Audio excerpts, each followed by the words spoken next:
ശരി, എനിക്ക് തോന്നുന്നുണ്ട് ഇന്നും ഇന്നലെ തുടങ്ങിയല്ല, പണ്ടേ അങ്ങനെ തന്നെയാണ്. പിന്നെ കുറച്ച് ട്യൂബ് ലൈറ്റാണ്.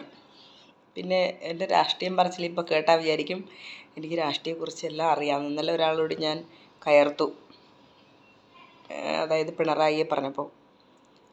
കാരണം നമ്മുടെ കേരളം ഭരിക്കുന്നത് അവരല്ലേ. അപ്പോൾ കേരളം ആരാണോ ഭരിക്കുന്നത്, ഏത് പാർട്ടി ആയിക്കോട്ടെ, നമ്മൾ അവരെ സപ്പോർട്ട് ചെയ്തേ പറ്റുള്ളൂ, നമ്മൾ അവരെ അംഗീകരിച്ചേ പറ്റുള്ളൂ. ഞാൻ പറയട്ടെ, നമ്മുടെ ക്ലാസ്സിൽ പഠിക്കുന്ന കുട്ടികൾ എത്ര 40 കുട്ടികളുണ്ടെന്ന് വെച്ചോ. 40 പേരും ഒരേ ക്യാരക്ടർ ആവണമെന്നുണ്ടോ? ഇല്ല. ഇതൊക്കെ കൺട്രോൾ ചെയ്യുന്ന ആരാ? ആ ടീച്ചർ.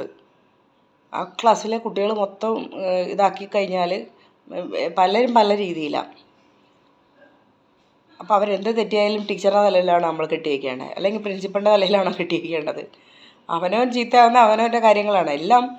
ആ ടീച്ചറുടെ അല്ലെങ്കിൽ ടീച്ചേഴ്സ് എന്തെങ്കിലും കാണിച്ചു കഴിഞ്ഞാൽ പ്രിൻസിപ്പളിൻ്റെ തലയ്ക്കാണോ കെട്ടി വയ്ക്കേണ്ടത്? അവർ കാണിച്ചാൽ എന്ത് ചെയ്യാൻ പറ്റും? അതുപോലെയാണ്.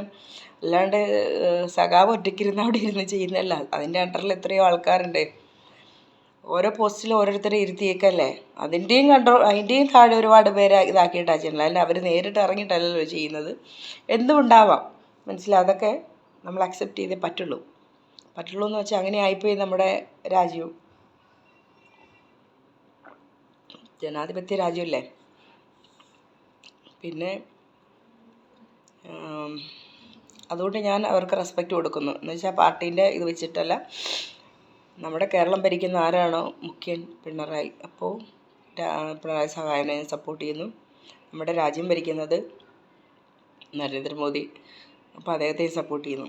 പിന്നെ ഏതെങ്കിലും മന്ത്രിമാരെ എന്നോട് ചോദിക്കരുത് കേട്ടോ, അറിയില്ലേ. എൻ്റെ വീട്ടുകാർക്കറിയാം. ഇത് പറയുമ്പം തന്നെ എൻ്റെ കസിൻ ചിലപ്പോൾ ചിരിക്കുന്നുണ്ടാവും, ഇവൾക്ക് രണ്ടുപേരെ അറിയുമെന്ന്.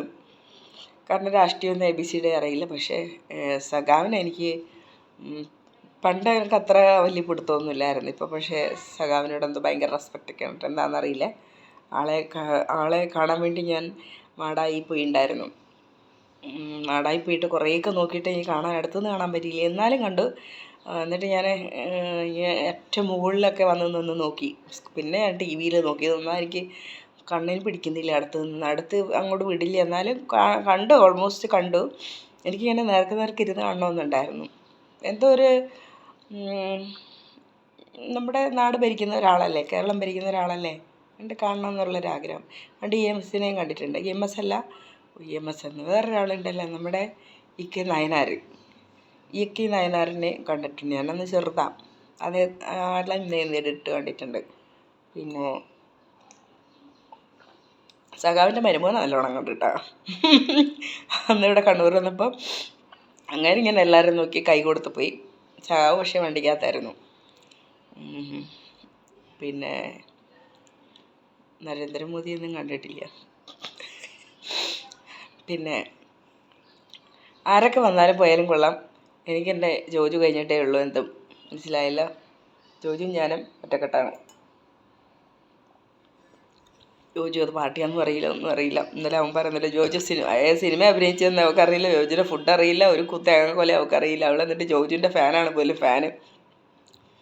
ഫാനാവണമെങ്കിൽ അഭിനയിച്ച സിനിമ അറിയണം. ഇപ്പം ഞാൻ എന്താ ചെയ്തതെന്ന് പോലും എനിക്കറിയില്ല. ഒരു ഗ്ലാസ് ചായ കുടിക്കാൻ ഞാൻ പെടുന്ന പാടെ എനിക്കറിയാവും.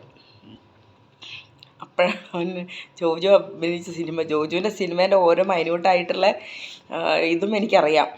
മനസ്സിലായോ? എനിക്ക് എവിടെ കൊണ്ടാണ് ക്രഷ് തോന്നിയെന്നും എനിക്കറിയാം. ആ ക്രഷിൻ്റെ ഭാഗങ്ങൾ ഞാൻ മൈന്യൂട്ടായിട്ട് പറഞ്ഞു കൊടുക്കും ചോദിച്ചു കഴിഞ്ഞാൽ. അപ്പോൾ ജോജു എനിക്ക് ബിഗ് സല്യൂട്ട് തരും. എനിക്ക് ഇത്രയൊക്കെ ഓർക്കാൻ കഴിയുന്നുണ്ടല്ലോ. പിന്നെ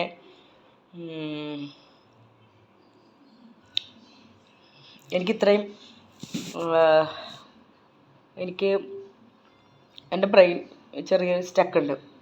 എന്നിട്ട് കൂടി ഞാൻ ഇതെല്ലാം പഠിക്കുന്നത് എന്തിനാ? എൻ്റെ ബ്രെയിൻ എനിക്ക് തിരിച്ചു പിടിക്കണം. എല്ലാവരെക്കാളും എനിക്ക് ജയിച്ച് മുന്നേറണം. എല്ലാവരെക്കാളും എന്ന് ഉദ്ദേശിക്കുന്നില്ല. അവരൊക്കെ സൂപ്പറായിരിക്കും, അവർ 100% ആയിരിക്കാം.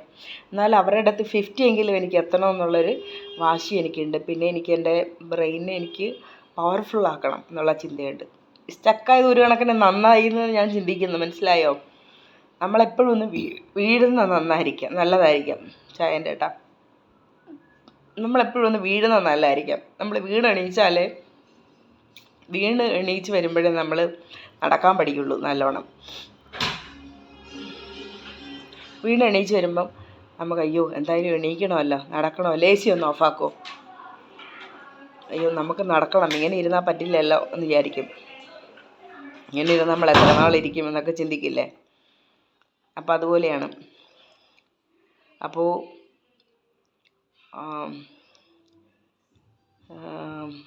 എനിക്ക് അപ്പം ഞാൻ ഒരുപാട് ഓരോരുത്തരെയും പണ്ടാണെങ്കിൽ ഉണ്ടല്ലോ, ഞാൻ ഒരാളെനിക്കൊരു അടി തന്നാൽ ഏതിനാന്ന് പോലും ചോദിക്കില്ല.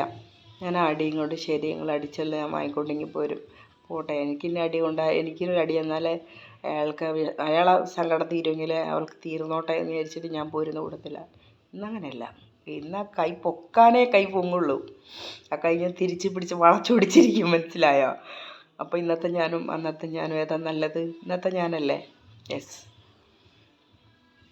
പിന്നെ ഓരോ ആൾക്കാരെയും ഭയങ്കരമായിട്ട് അബ്സർവ് ചെയ്യാനുള്ള കഴിവ് ഇപ്പോൾ എനിക്കുണ്ട്. ഈ കഴിവ് എനിക്ക് പഠിത്ത കാര്യത്തിൽ കൂടെ കിട്ടിയെങ്കിൽ പഠിക്കാനൊക്കെ ഞാൻ ഭയങ്കര എഫേർട്ട് എടുത്താണ് പഠിക്കുന്നത്. കേൾക്കുന്നവർ പുച്ഛമായിരിക്കാം.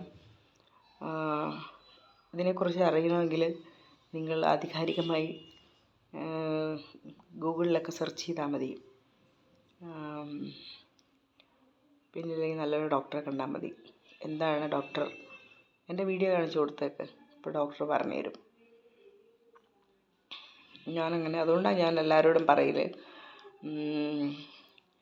ഏതെങ്കിലും കുട്ടികൾക്ക് എന്തെങ്കിലും സിംറ്റംസ് പഠിക്കുന്ന കാര്യത്തിലോ എന്തെങ്കിലുമൊക്കെ സിംറ്റംസ് നിൽക്കുന്ന നിപ്പിൽ തലതിരിഞ്ഞ് പോവുകയാണെങ്കിൽ അത് തലതിരിഞ്ഞ് പോവുക എന്ന് വെച്ചാൽ ഞാൻ പറഞ്ഞില്ലേ, ഞാൻ ഭയങ്കര ഓവർ വൃത്തിയായിരുന്നു. OCD എന്ന പോലെ, OCD ഒന്നുമില്ല, പക്ഷേ എനിക്കൊണ്ട് OCDയേക്കാൾ അപ്പുറമായിരുന്നു ഞാൻ. ഒരു സാധനം ഇരിക്കുന്നിടത്ത് നിന്ന് അങ്ങോട്ടോ മാറാൻ പാടില്ല, ആ അവസ്ഥയായിരുന്നു ഞാൻ. എൻ്റെ കട്ടിലൊരാൾ വന്ന് ഒരു ചുളിവ് വീണ് കണ്ടാൽ എനിക്ക് പിന്നെ ഭയങ്കര ഇറിറ്റേഷനാണ്. എൻ്റെ ബെഡ്റൂം എപ്പോഴും ഞാൻ ലോക്ക് ചെയ്തിടൽ, ഇങ്ങനത്തെയൊക്കെ സിംറ്റംസ് ആയിരുന്നു. ഞാനിപ്പോൾ എൻ്റെ ബെഡ്റൂമൊക്കെ കണ്ടാലുണ്ടല്ലോ നിങ്ങൾ അറയ്ക്ക് വലിച്ചു വാരി തുണികളൊക്കെ ഡിമ്മെന്ന് പറഞ്ഞിട്ടേക്കുന്നത്. അപ്പോൾ ദൈവത്തിന് ഒരു നിമിഷം മതി എല്ലാം മാറ്റിമറിക്കാനായിട്ട്. ഞാനിപ്പോൾ മറ്റുള്ളവരെയൊക്കെ ഇങ്ങനെ പുച്ഛിച്ചിരുന്നു, ഇവരൊക്കെ എന്തെങ്കിലും വൃത്തികേടായിട്ടിടുന്നതെന്നൊക്കെ പുച്ഛിച്ച് പറഞ്ഞിട്ടുണ്ട്. ഇപ്പോൾ ഞാൻ നേരെ ഓപ്പോസിറ്റായില്ലേ. അതുകൊണ്ട് ഓർക്കുക, ദൈവത്തിനൊരു സമയം നിമിഷം മതി നമുക്ക് തിരിച്ച് ദൈവം തരാനായിട്ട്. നമ്മൾ എവിടെ നിന്നാണ് തുടങ്ങിയത്, എവിടെ നിന്നാണ് അവസാനിച്ചത്? ഇപ്പോൾ കോമഡി കേൾക്കാൻ ആവശ്യമുള്ളവർ എൻ്റെ ചാനലിലേക്ക് വരിക, കേൾക്കുക, പിന്നെ എന്നെ സപ്പോർട്ട് ചെയ്യുക, സബ്സ്ക്രൈബ് ചെയ്യുക. പറഞ്ഞില്ല വേണ്ടില്ല കേട്ടോ, എപ്പോഴും അക്കാര്യം പറയാൻ ഞാൻ മറന്നു. എൻ്റെ ലൈവിലാണ് എല്ലാവരോടും ഞാൻ വന്ന് പറയൽ അല്ലേ. രാത്രി ഇന്ന് ലൈവ് ലേറ്റ് ആയിരിക്കും, എന്ന് എനിക്കൊന്ന് പുറത്തോട്ട് പോകണം. എന്താ ഇത് മഞ്ഞ കളറ്? കുറേ നേരമായി മഞ്ഞ കളർ കാണുന്നേ. ഞാൻ വിചാരിച്ചു എൻ്റെ തോന്നല ഇനി എൻ്റെ ഹെയറിൻ്റെ ആണ്. നോക്ക് എന്തൊക്കെയാണ് തലയിലിരിക്കുന്നതെന്ന്. ഇതിൻ്റെ ബാക്കിലെങ്ങാണ്ട് വന്നിരുന്നിട്ട് മറ്റേതില്ലേ പേപ്പറിലിടുന്ന ക്ലിപ്പ്, അത്. എന്നാൽ പിന്നെ പോയിക്കോട്ടെ, ഒരു സ്ഥലം വരെ പോകാനുണ്ട്. ഇന്ന് അടിപൊളിയായിട്ട് ഒരുങ്ങിയിട്ടൊക്കെ പോകണം. അടിപൊളി മേക്കപ്പൊന്നുമില്ല കേട്ടോ, മേക്കപ്പൊന്നും എനിക്ക് തൊടാൻ പറ്റില്ല. ഫേസൊക്കെ ക്ലിയറായി വരുന്നേ ഉള്ളൂ, കണ്ടില്ലേ, നോക്കിയായി വരുന്നേ ഉള്ളൂ. എൻ്റെ അമ്പാടിയും വന്നിട്ടുണ്ട്. പുറത്ത് ബഹളം കണ്ട പിള്ളേരൊക്കെ ഇരുന്ന് TV കാണുന്നു. Bye bye, see you. നമുക്ക് രാത്രി വരാം കേട്ടോ. നമുക്ക് മറ്റേ അതിൽ പറയുന്ന ഇവിടെ ഡൂഡിലും മറ്റേ ആളെ പേരെന്താ,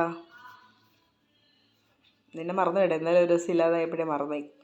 എനിക്ക് താറ് വാങ്ങി അടവ് നമുക്ക് ഫൺ ഗ്രൂപ്പ് ആക്കാം കേട്ടോ, അടിപൊളിയാക്കാം. പാട്ട് പാടാൻ ആഗ്രഹിക്കുന്നവർ പാട്ടും കൊണ്ടുവരിക. പിന്നെ ഉറക്കം നഷ്ടപ്പെട്ടു